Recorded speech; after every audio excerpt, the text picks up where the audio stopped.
Добър ден на всички! Честит празник, честит ни празник! Днес е празник за община Костинброд, за областта, за региона, за България.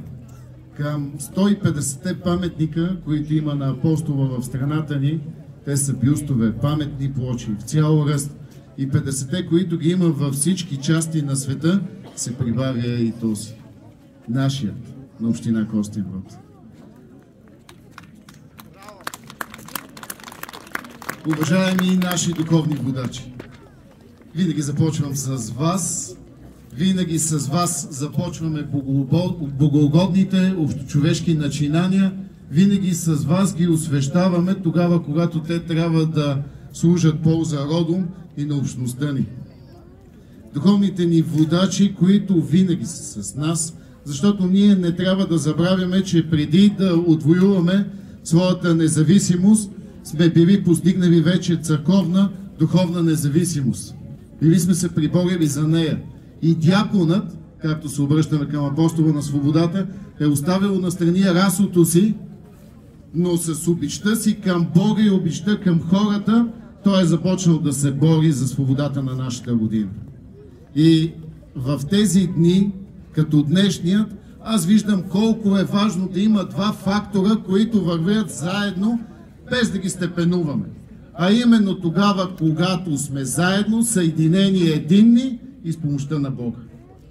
Добрите начинания се случват и те са факт, както тази невероятна скулптурна композиция. Уважаеми военнослужащи от военно формирование 34-420, с които открихме много паметници. Прекланяме се пред нашите знайни и незнайни герои, на всички национални официални празници сме заедно. Подарението, в което и аз съм служил и съм изкарал своята наборна военна служба. Благодаря ви, че и вие винаги сте с нас и ви пожелавам да изпълнявате своя синовен войски дълг в мирно време.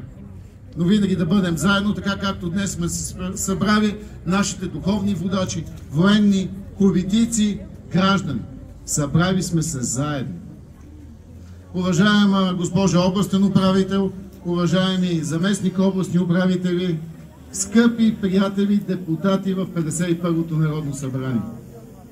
Уважаеми заместник кметове, уважаеми доктор Тенев, председател на Общински съвет, уважаеми дами и господа общински съветници, тук трябва да кажа, че за важните каузи ние в Общинския съвет никога не сме се деляли. Никога не сме се деляли по политически възгледи, по цветове, винаги сме били заедно тогава, когато сме създавали хубавите неща за общината или сме се борили с проблемите, които винаги сме преодолявали за нашата община. Уважаеми официални лица, скъпи приятели на община Костинброд, невероятният скулптор Реджо с неговият екип, с който творим съвременната история на града и общината ни. Многоуважаеми инициативен комитет, които подеха тази благородна кауза, след която я поехме и ние, общинската администрация, общинския съвет, граждани. И тук благодаря. Благодаря на всички жители, граждани на общината ни, които се включиха в кампанията. Благодаря на всички граждани, които са приятели на общината ни, не живеят в нея, но се включиха в кампанията.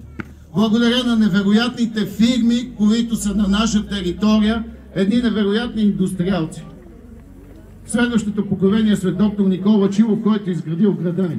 Благодаря, че се включихте. Благодаря на всички фирми, част от тях са тук, някои са тук сред присъстващите. Благодаря и на фирмите, които не са на територията на нашата община, но се включиха в тази благородна кауза. Благодаря на всички от най-малките, които са тук и които ще поемат това благородно дело, когато порастват, да са тук на паметника да водят техните деца. Благодаря на учителите, на нашите съграждани, работещите. Благодаря и на най-възрастните пенсионерите, които са тук и са нашият авангард в общината. Благодаря на всички вас.